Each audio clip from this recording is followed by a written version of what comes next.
स्वागत है आप सबका मेरी भविष्यवाणियों की पुस्तक में। तो आइए हम आज के पवित्र वचन को पढ़ेंगे जो कि परमेश्वर के दास प्रेरित अंकुर यूसुफ नरूला जी के द्वारा लिखा गया है। जीत के मददगार। जैसा कि यूहन्ना की पुस्तक अध्याय 5 उसकी 6 से 7 आयत में लिखा है, यीशु ने उसे पड़ा हुआ देखकर और ये जानकर कि वो बहुत दिनों से इस दशा में पड़ा है, उससे पूछा, क्या तू चंगा होना चाहता है? उस बीमार ने उसको उत्तर दिया, हे प्रभु, मेरे पास कोई मनुष्य नहीं कि जब पानी हिलाया जाए तो मुझे कुंड में उतारे, परंतु मेरे पहुंचते पहुंचते दूसरा मुझसे पहले उतर जाता है। मेरे प्रियो, जब एक व्यक्ति प्रार्थना करनी शुरू करता है, बाइबल पढ़ना, रोजे रखना और परमेश्वर की आराधना करनी शुरू करता है, तो वो अपनी आत्मिक जिंदगी में बढ़ना शुरू होता है। पर बाइबल में लिखा है कि जब आप अपनी आत्मिक मंजिल पर बढ़ना शुरू करते हैं तो आपको मददगारों की जरूरत पड़ती है और इसीलिए परमेश्वर आपको मददगार देता है। जिस तरह इजरायलियों ने परमेश्वर की दुहाई दी और परमेश्वर ने मूसा को भेजा, पर आज बहुत से लोगों के पास कोई मददगार नहीं है। उनके सहायक उनके आसपास होते हैं पर उनको दिखाई नहीं देते। फिर वो शिकायत करते हैं कि मेरा रिश्तेदार बहुत अमीर है पर उसने मेरी कभी भी मदद नहीं की। एक 38 साल का रोगी प्रभु यीशु मसीह को एक कुंड के किनारे मिला और प्रभु यीशु मसीह ने उससे पूछा कि क्या तू चंगा होना चाहता है?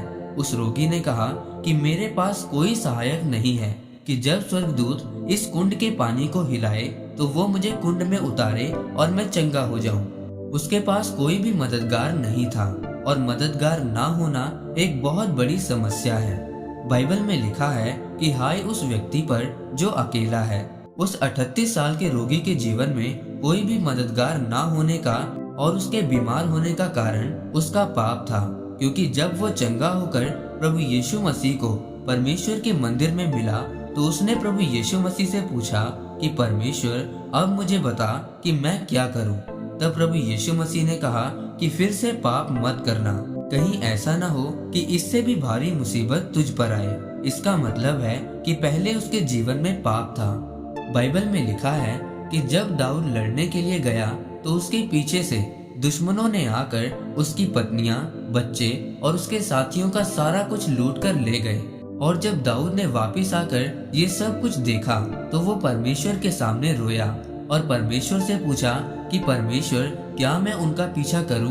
परमेश्वर ने कहा, जा और निसंदेह तू सारा कुछ वापस ले आएगा। और लिखा है कि जब दाऊद उनका पीछा करने के लिए गया तो उस रास्ते में एक व्यक्ति मिला जो भूखा और बीमार था। दाऊद ने उसको खाना खिलाया और उस व्यक्ति ने दाऊद को उसके दुश्मनों का पता बताया। तब दाऊद गया और अपनी पत्नियां, बच्चे और सब कुछ छुड़ाकर वापस लेकर आया। दाऊद कैसे अपना सब कुछ छुड़ाकर वापस लेकर आ पाया? क्योंकि रास्ते में उसे एक मददगार मिला जिसने उसकी मदद की। इसीलिए लिखा है कि हाय उस पर जो अकेला है। सहायता वही लोग पाते हैं जो परमेश्वर के साथ जुड़े होते हैं। उस 38 साल के रोगी के जीवन में कोई मददगार इसलिए नहीं था क्योंकि उसके जीवन में पाप था। सभी लोगों के बहुत से रिश्तेदार होते हैं पर उस व्यक्ति की सहायता करने के लिए उसका कोई रिश्तेदार तैयार नहीं था, क्योंकि अगर परमेश्वर आपके साथ नहीं तो फिर कोई भी आपका नहीं हो सकता। और अगर परमेश्वर आपका सगा है तो आप दुनिया के लिए एक भीड़ के बराबर होते हैं। बाइबल में लिखा है कि श्रापित है वो व्यक्ति जो मनुष्यों के ऊपर भरोसा रखता है, पर जब आप परमेश्वर के साथ जुड़ जाते हैं तो फिर परमेश्वर आपको मददगार देता है। जो आत्मिक लड़ाई आप लड़ रहे हैं, उस लड़ाई को लड़ने के लिए परमेश्वर आपको लोग और अपने दास देता है। फिर आप जीतते हैं और जीत की गवाही के साथ वापिस आते हैं। आमीन। आइए परमेश्वर के दास के द्वारा लिखी गई इस प्रार्थना को आप मेरे साथ एक मन होकर करें। सर्वशक्तिमान परमेश्वर, इस महान वचन के लिए मैं आपका धन्यवाद करता हूँ। परमेश्वर, अपना अनुग्रह मुझ पर कर ताकि तेरे द्वारा चुने गए लोग मेरे मददगार बने और मैं अपनी आत्मिक लड़ाई को जीत सकूं और बड़ी गवाही के साथ वापिस आ सकूं। प्रभु यीशु मसीह के नाम में आमीन। परमेश्वर आप सबको आज के वचन के ऊपर मनन करने के द्वारा आशीषित करे। आमीन।